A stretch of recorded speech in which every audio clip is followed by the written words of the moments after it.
Aumento de dificuldades.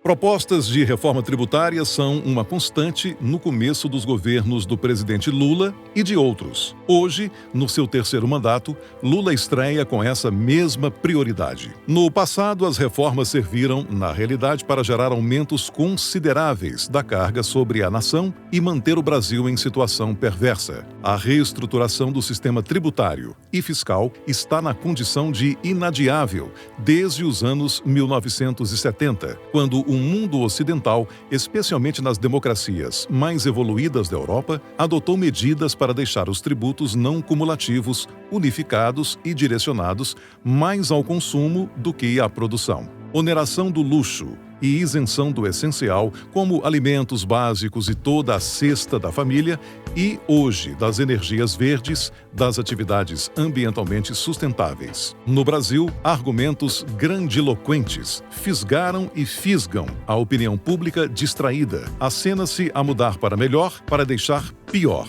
Uma conspiração de interesses se encadeia atrás desses discursos. Estudos apontavam, em 2005, que sobre a renda mínima da pessoa física brasileira estavam embutidos em suas compras 74% de carga tributária. A cada R$1.000, apenas R$260 se destinavam ao produto que consumia. Nitidamente, um sistema que faz dos mais necessitados, os mais penalizados. Outro levantamento, realizado em 178 países pela consultoria internacional PwC, apresentou em 2007 que a empresa de médio porte no Brasil enfrentava 2.600 horas para atender obrigações fiscais. Um disparate comparado à média mundial de 650 horas e apenas 265 horas por ano nos países mais eficientes. O Brasil está em situação jurássica, com uma fauna incontável de escroques vampirizando os setores que trabalham e produzem.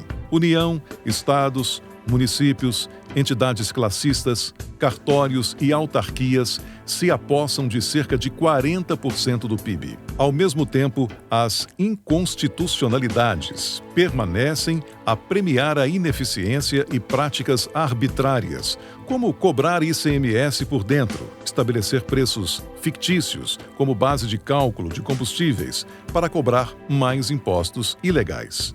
As propostas de reforma tributária deveriam apontar para ter admissibilidade, a simplificação e diminuição das despesas, eficiências da máquina pública, austeridade, retirada de privilégios e desperdícios que aumentam de ano em ano em contraste com a miséria persistente.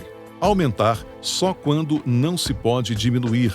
Isso no Brasil não existe. Numa reforma tributária, todos os atores da tragédia são movidos pelo próprio interesse, seja no executivo como no legislativo. Fazem da oportunidade de uma reforma um festival de espertezas, malabarismos, horrores e demagogia para hipnotizar os ingênuos. Isso é verdadeiro golpismo contra a economia popular. O passado é testemunho. No mundo ligado aos tributos, arrecadação, fiscalização, contencioso, consultoria, vegetam interesses bilionários que resultam, no fim, em privações da população. A maioria dos parlamentares pouco compreende de estrutura fiscal pública, pois a capacidade deles se exaure na exploração de vantagens pessoais. Unificar a arrecadação significa tirar dos governadores a maior prerrogativa deles, tributar e fiscalizar. Nesse caso, se tornam figuras menores, como são os governadores de estado de certos países que unificaram o sistema de arrecadação.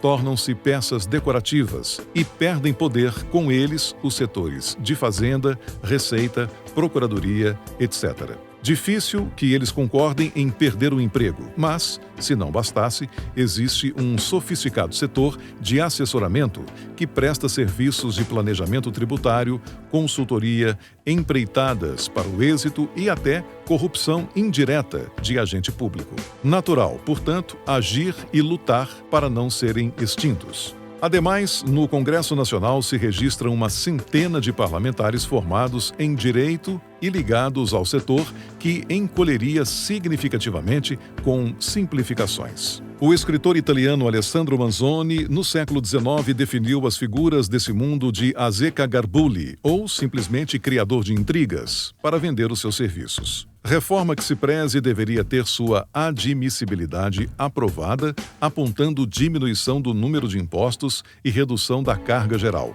Todas as reformas das últimas 3 décadas apenas serviram para complicar e aumentar a carga tributária de 22% para quase 40% do PIB. Com essa tendência inquebrantável, a economia nacional fica escravizada, perde competitividade, gera menos empregos, oportunidades, rendas e receitas públicas. Quem ganha são apenas os Azzeccagarbugli.